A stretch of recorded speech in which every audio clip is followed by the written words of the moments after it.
Good evening and welcome to Dogra Politics, and happy Emancipation Day to all of Trinidad and Tobago.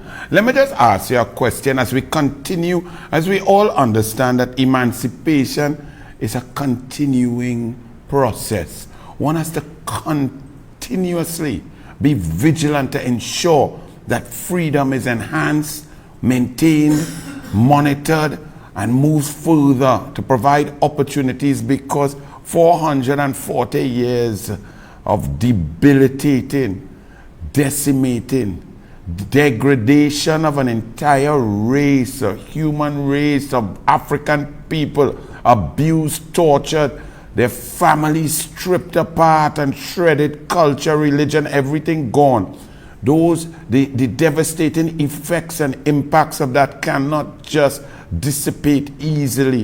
It will take another 400 years to overcome all of the pain and the gaps that were left in African communities throughout the diaspora and here in Trinidad and Tobago. But let me just ask you a question.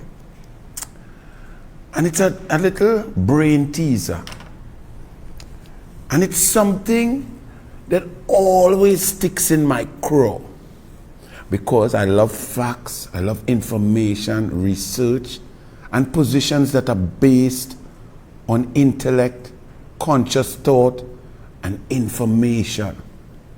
Dr. Eric Eustace Williams was the foremost scholar on the transatlantic slave trade. No one else came close. His friend was second brightest, and they used to debate all the time at Oxford University and so on. He researched everything in detail.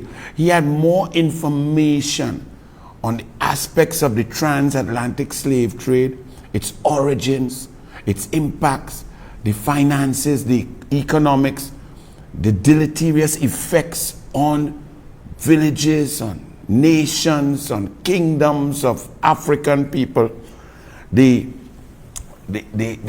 transatlantic crossing, the effects that took place, where people were dropped off, from which villages, from where, and how they were decimated and dissected and separated, how they were oppressed and how they were battered, and the self-esteem was shattered to ensure financial gain for the oppressors. Dr. Eric Eustace Williams was the man who knew the most about that aspect, the transatlantic slave trade. Well, then I have to ask you this. If Dr. Eric Williams, as we agree, was the most intelligent, most known, most researched person on the planet about the effects of the slave trade, and he gained power in Trinidad and Tobago in 1956 and had unfettered power for 30 years.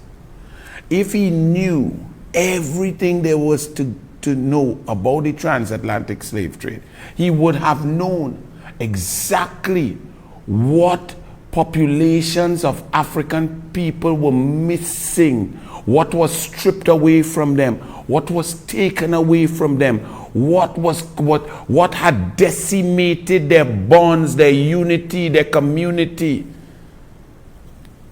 How come Dr. Williams did not fill those gaps? How come Dr. Williams did not put things in place to repair, to replenish, to reassert the greatness of African people in Trinidad and Tobago? By this I mean, why did he not authorize, legitimize, and legalize the African religions? Why did he leave them illegal? Why did he not put African history in our primary schools and secondary schools? Why did he not enhance African culture, African art, African music, African museums, African history museums? Why did he not bring African people together? Why did he not bring Shouter Baptist religion and Orisha and make schools and let the children know where they came from, uplift themselves and promote themselves? Why didn't he enhance African connection with African trade and oil and so on, why did he not create music and culture for African people? Why did he not promote the African deities and educate? I'm asking you all this because he did not. In fact, our political history is replete with others of East Indian origin who showed more respect for African, Pan-Africanism, history, culture, religion, music, art than Dr. Williams. So why would he do that? Please answer me. You don't want to know why? Because all his intellect was utilized in a manner to ensure his political expediency, his political maintenance of his political power. And therefore, he replaced all the religion and the music and the art in the African community in Trinidad and Tobago with a refrain. Great is the PNM, great is the PNM, and it shall prevail. If you go into the houses of your grandmothers and grandparents of African people, you will see two pictures in the living room. Over the couch that is covered with plastic, and a little dinner table with candle and thing, you'll see two pictures. A picture of Jesus and a picture of Dr. Williams. And you know, in most of those houses, the picture of Dr. Williams was placed, if not equal, a little bit above Jesus. That is the cult that was created by Dr. Eric Eustace Williams. Understand that. And if you read your history and understand, I want you to argue with me. Show me different. Why was it that Dr. Williams banned Stokely Carmichael from coming back to his homeland? Why did he ban Kwame Ture? Why did 1970 occur? What was the position? If you think that PNM represents African and PNM is emancipation and PNM is freedom, how come the black revolt, black power in 1970 was against the PNM? How?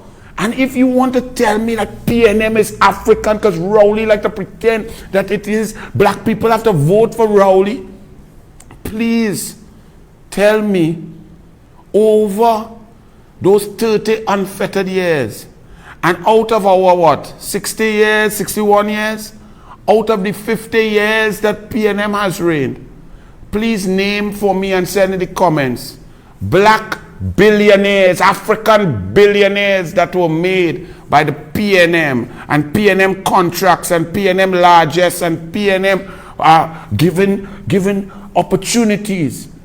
You can see many billionaires that are not African made by the PNM. Many. I can list them off for you. I want you to list the PNM black billionaires that were made.